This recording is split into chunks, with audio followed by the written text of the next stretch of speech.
Honourable Speaker of the National Assembly, Honourable Chairperson of the National Council of Provinces, Honourable Members of Parliament, fellow South Africans. We rise today on behalf of Umkhonto weSizwe Party, the official opposition in Parliament, to respond to Mr. Ramaphosa's 2025 failed state of the nothingness address, an address that regrettably felt less like a reflection of our nation state and more like a maiden speech of someone who's just been newly appointed to a job, laden with recycled promises, hollow rhetoric, and dressed in the usual fanfare that has become the hallmark of these kind of annual events. The SONA platform is not meant to be a ceremonial spectacle or a stage for lofty promises. It should be a moment of accountability where the nation hears an honest assessment of past commitments and concrete plans for the future. Instead, we witnessed yet another episode of political theatrics, a fashion show camouflaged with empty, hot air rhetoric. Mr. Ramaphosa's speech was filled with promises eerily similar to those made in 2024, 2023, and even earlier. Let us not be fooled by his eloquence. South Africans deserve more, Mr. President, than promises. They deserve results. We have listened to these commitments before, and yet the realities on the ground tell a different story. A story of betrayal, neglect, and failure. Now let's look at the military sacrifices. We mourn the loss of 14 South African soldiers, with this number still rising. These young men and women died not to defend our sovereignty, but to protect the government's economic interests in foreign lands. The least you could have done was to equip them better, yet you led your incompetent, less caring finance minister to keep defunding the military budget. Their blood is in the hands of the government that prioritizes profits over people. A failed state. Unemployment and poverty. The president speaks of economic growth and job creation, but the facts expose the truth.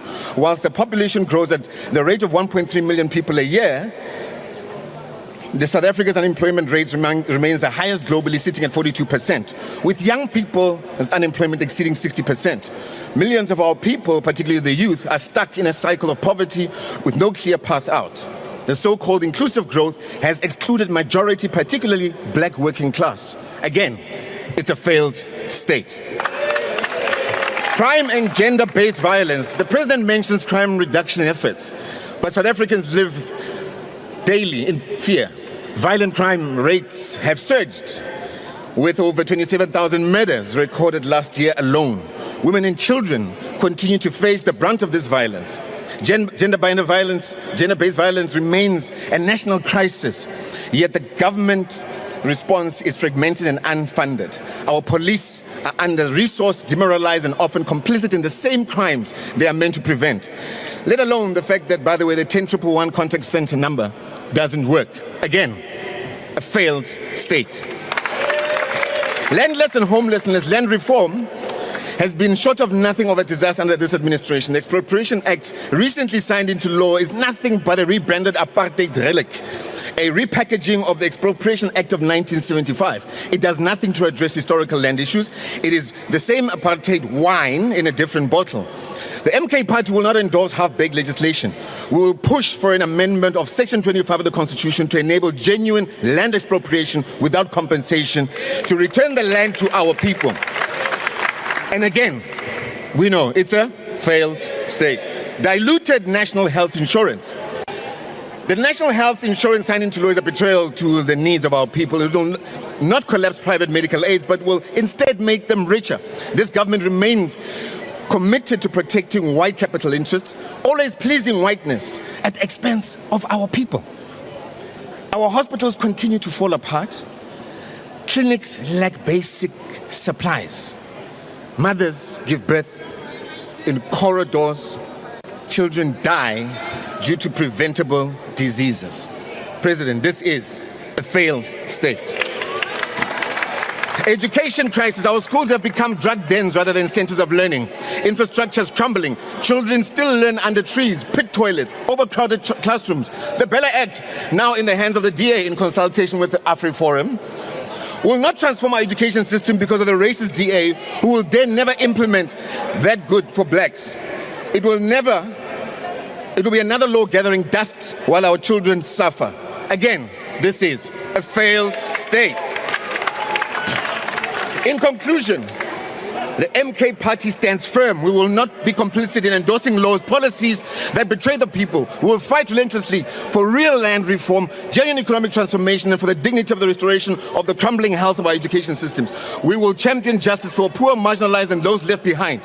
This is not just our responsibility as the official opposition, it is our revolutionary duty, born from the struggles of our forebearers, to hold this government accountable. Mr. President, sir, you lead a failed state. Kwaza mkhonto, kwaza!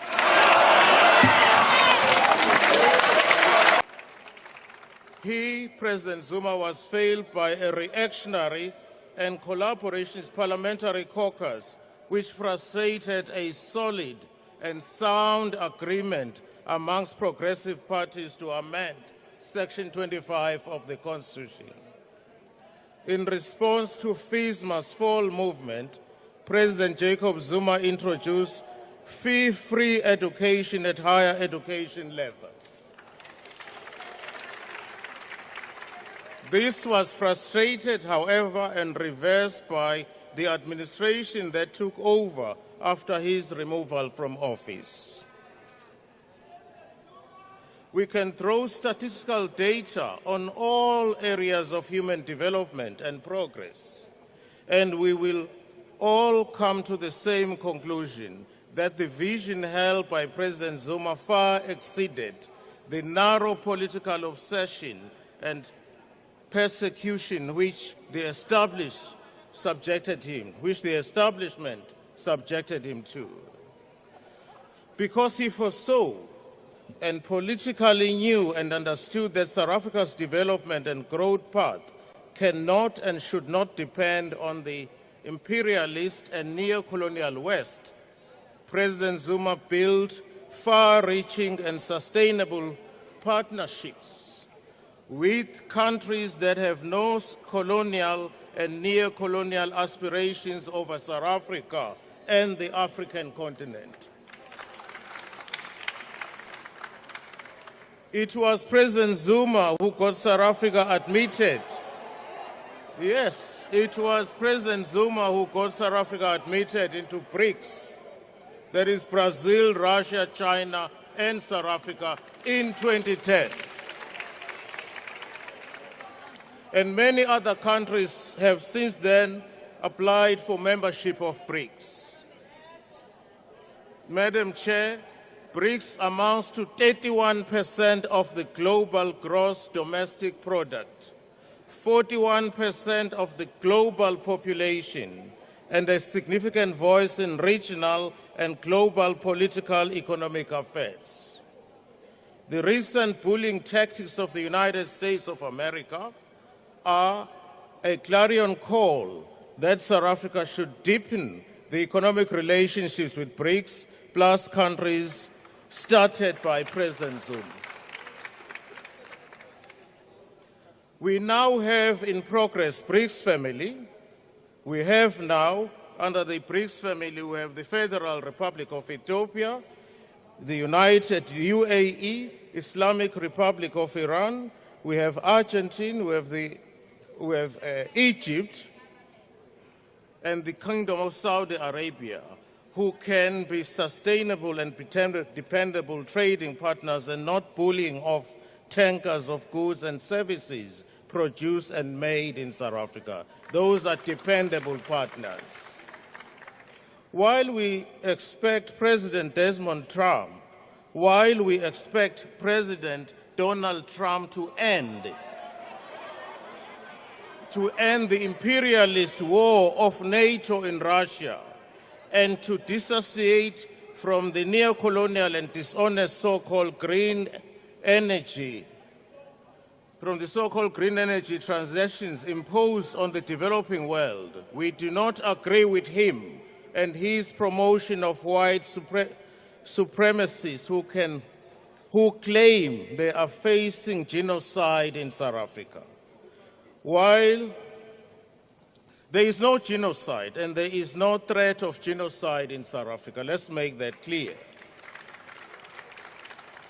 There are, however, legitimate cries of historically and presently oppressed and excluded black majority who demand the return of the land and the wealth to the ownership and control of the people as a whole, and not the privileged few beneficiaries of apartheid and colonialism. That is our demand. Under the leadership of President Zuma, South Africa has since made significant strides in engaging with BRICS partners in an effort to challenge the dominance of the Western countries. Notably, the BRICS bloc has shown interest in creating alternative financial mechanisms, including a potential BRICS currency and multilateral payment systems. Honorable Chairperson of the National Council of Provinces, we have an obligation as South Africa to defend our sovereignty and territorial integrity, and in doing so, we should appreciate that our sovereignty as a nation should necessarily include the protection and sovereignty and the territorial integrity of all African countries. As we stated in the matter of urgent debate yesterday, South Africa should never surrender the Democratic Republic of Congo to the rebels, because these rebels are funded by foreign role players, including the foreign governments and businesses which use rebels as conduits and militia to loot our natural endowments and wealth.